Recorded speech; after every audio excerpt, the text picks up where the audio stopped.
Whenever you are exposed to an environment that's characterized by unfamiliar motion and orientational clues, you are potentially subject to motion sickness. This is a normal response and can occur in a variety of situations. In an automobile, a boat, an aircraft, amusement park, a simulator, or even in a space vehicle. There are many signs and symptoms associated with motion sickness. Here are some of the most common symptoms: increased salivation and swallowing, stomach awareness, nausea, vomiting, cold sweat, apathy, drowsiness, increased yawning, headache, and dizziness. The symptoms of motion sickness are usually progressive. The first symptom that occurs is that the desire for food is lost. Then saliva collects in the mouth and perspiration begins. Eventually, nausea and disorientation occur. Headaches are common, and there is a tendency to vomit. If air sickness becomes severe enough, a pilot can become completely incapacitated. Motion sickness is uncommon among experienced pilots, but is more common among student pilots and passengers. Studies have shown that some people are more susceptible to air sickness than others. There are several factors that can increase a person's susceptibility to motion sickness. These include fatigue, alcohol, drugs, medications, stress, illness, anxiety, fear, and insecurity. Reduced mental activity during exposure to an unfamiliar motion has been implicated as a predisposing factor for motion sickness.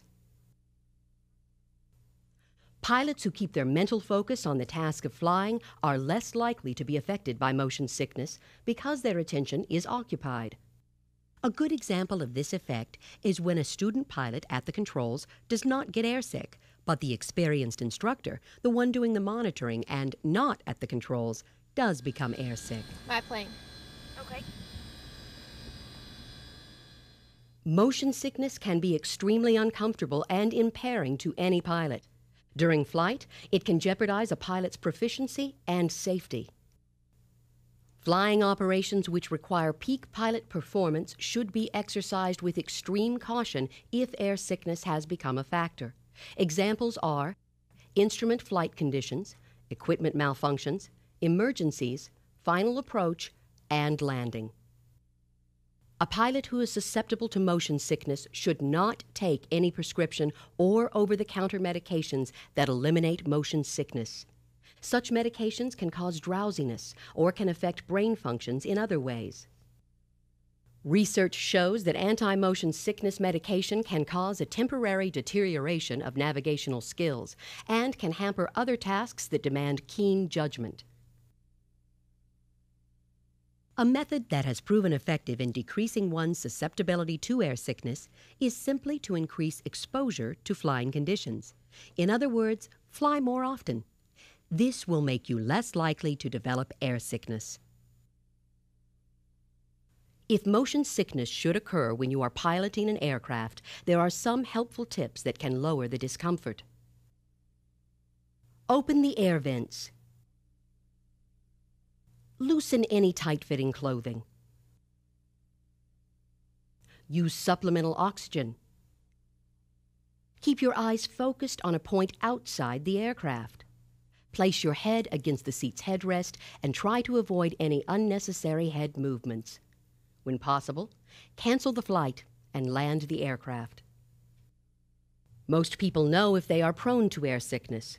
However, there is no known preventive or adequate treatment that's considered sufficiently effective without undesirable side effects for a pilot. Much research continues to be conducted, some of which suggests that there is a greater chance of becoming airsick if one flies with an empty stomach.